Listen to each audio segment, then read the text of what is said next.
Hoy día, 31 hermanos y hermanas de nuestra iglesia van a proclamar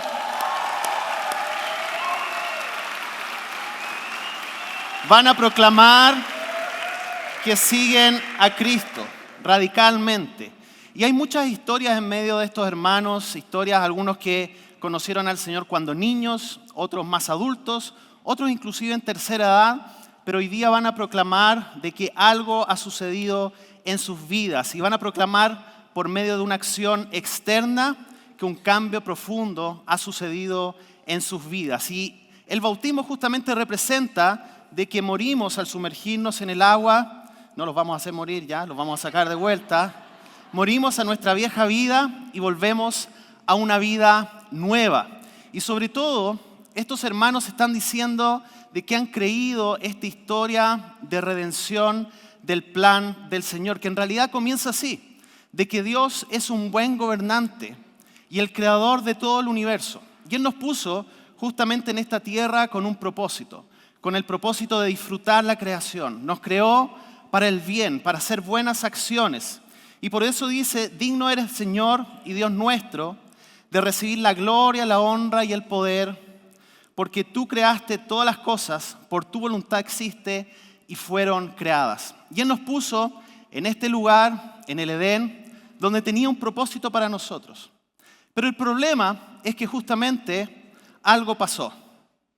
Pasó la rebeldía de la humanidad. Nos rebelamos en contra de Dios. Y como dice acá, no hay ningún solo justo, ni siquiera uno. Nadie es realmente sabio. Nadie busca a Dios. Todos se desviaron. Todos se volvieron inútiles. No hay ni uno solo bueno, ni uno solo.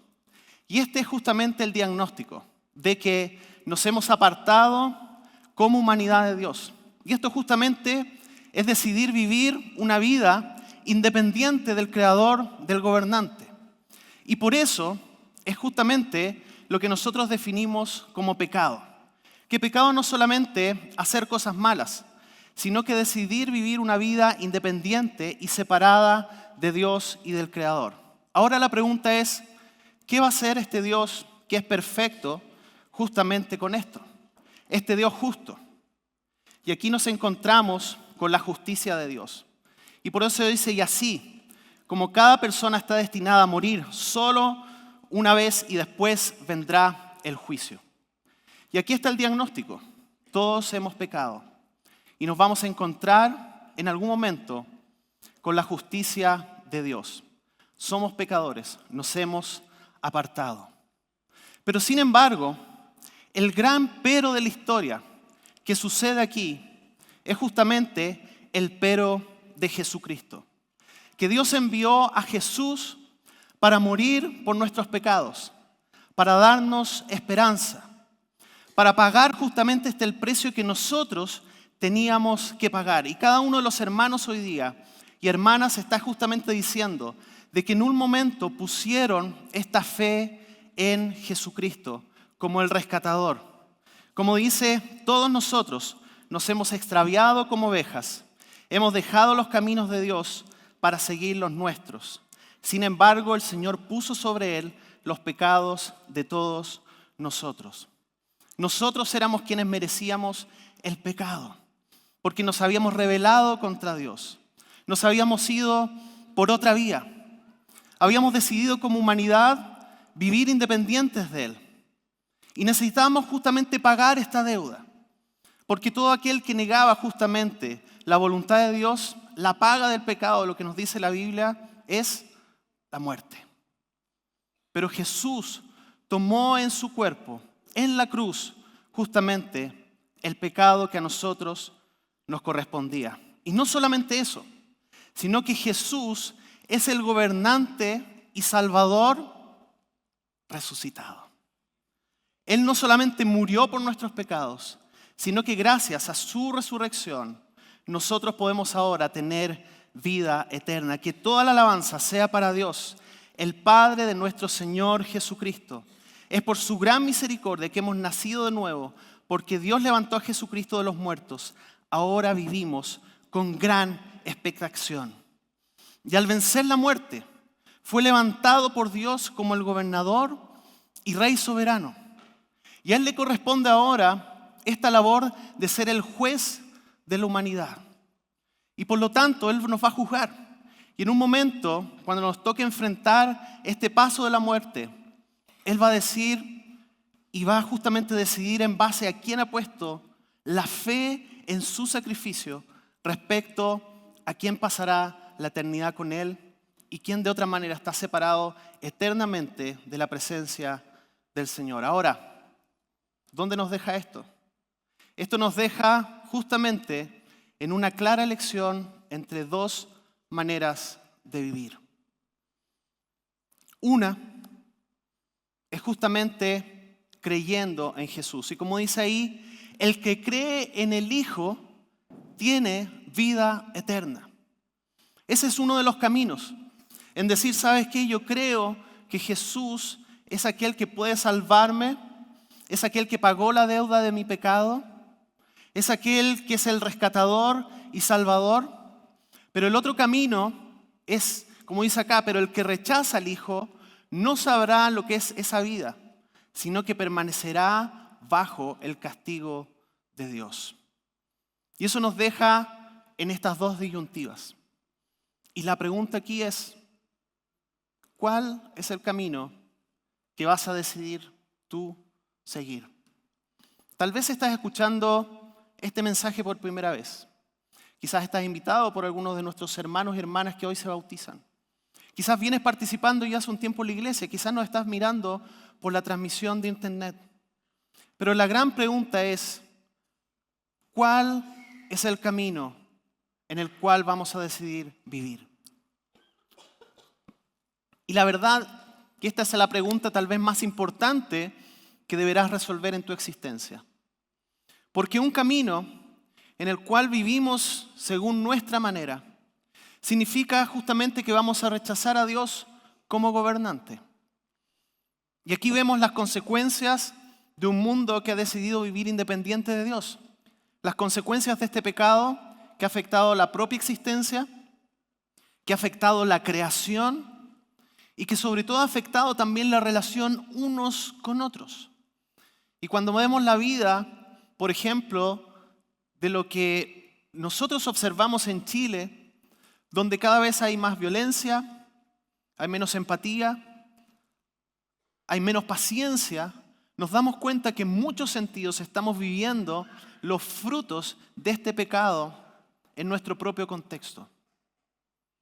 Y esto significa de que la humanidad ha decidido vivir a su propia manera. Rechazamos el plan original de Dios, el creador, aquel que nos diseñó, el que tenía el manual de fábrica, por decir de alguna manera, de la humanidad. Y esto justamente significa elegir el camino de que estamos dañados por nuestra rebelión y por lo tanto quedamos expuestos a la muerte y al juicio. Eso es lo que nos enseña la Biblia, desde el Génesis al Apocalipsis, donde se nos va relatando justamente este plan original en el inicio. Un pueblo que decidió vivir en su propia voluntad. Luego, personas que decidieron vivir por sus propias fuerzas y rechazar al Salvador, inclusive llegar al extremo de matarlo en una cruz. Pero la buena noticia es que hay otro camino. Y los hermanos que están aquí hoy han decidido justamente caminar este camino de la nueva manera de Dios. Es decir, someterse a Jesús como nuestro gobernante. Es Él quien ahora toma nuestra vida.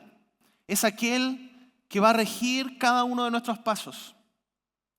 Por lo tanto, este camino también implica confiar en la muerte y resurrección de Jesús. Ser perdonados por Dios y por lo tanto recibir una nueva vida que dura para siempre. Ese es el camino de esperanza al que nos invita hoy Jesús. Y tal vez tú dices y miras este camino a nuestra manera y tal vez esta noticia te puede parecer inclusive muy sencilla. Y tal vez tú eres una persona muy inteligente y que le gusta pensar las cosas. Lo que yo te recomendaría es que no deseches de buenas a primeras esta decisión en tu vida. Explora quién es Jesús. Explora la existencia histórica de Jesús. Explora las evidencias de la resurrección de Cristo. Porque aquí no te queremos hablar de una religión. Aquí de lo que te estamos hablando es una decisión de vida o de muerte. Y una decisión en la cual puede marcar una diferencia de comenzar a vivir una vida abundante desde ya. Una vida distinta. Una vida que marque la diferencia. Justamente de eso te estamos hablando. Por lo tanto, si tú estás en el camino tal vez de decir, ¿sabes qué? Yo quiero vivir a mi manera. Piénsalo bien. Piénsalo bien. La decisión que estás tomando. Perdón.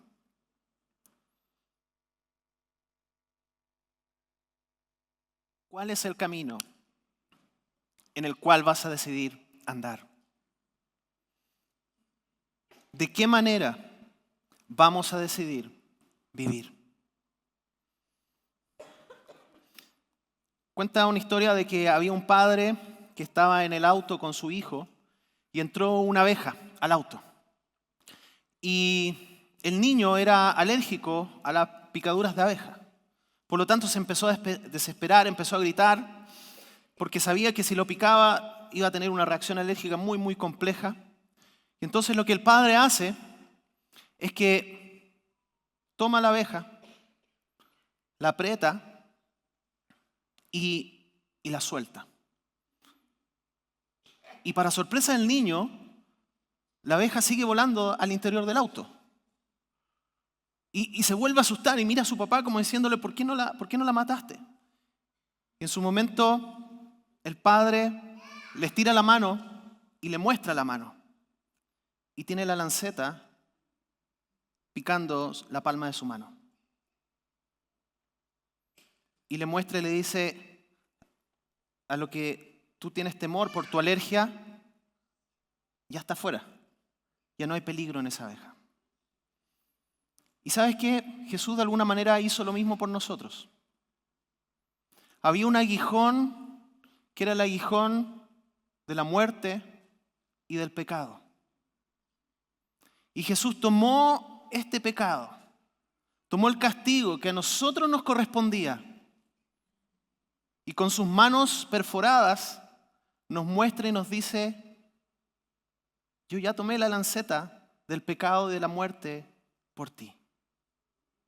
No tienes tú que sufrir la muerte eterna. Tienes que confiar en que la salvación está en mis manos. Y eso es justamente lo que hoy van a decir nuestros hermanos y hermanas públicamente, porque sabemos de que el bautismo es un acto externo que expresa una verdad interna que ya ha sucedido. Ellos han aprendido muy bien, ¿no es cierto?, de que el bautismo no es que lava nuestros pecados, ¿no es cierto? Estuvimos haciendo un curso de 6 sesiones, ¿sí? Sino que es una proclamación respecto a algo que ha sucedido en nuestras vidas. Y de alguna manera también marca un nuevo comienzo, una decisión pública. Y ustedes están acá como testigos, como familiares, amigos, como parte de la iglesia, para de alguna manera acompañar justamente este desafío que ellos están proclamando públicamente. Y ellos están diciendo, yo creo de que Jesús tomó el aguijón del pecado, de la muerte, y que ahora puedo vivir una vida nueva en Él.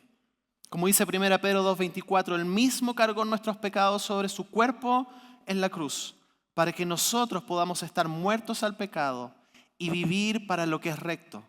Por sus heridas ustedes son sanados.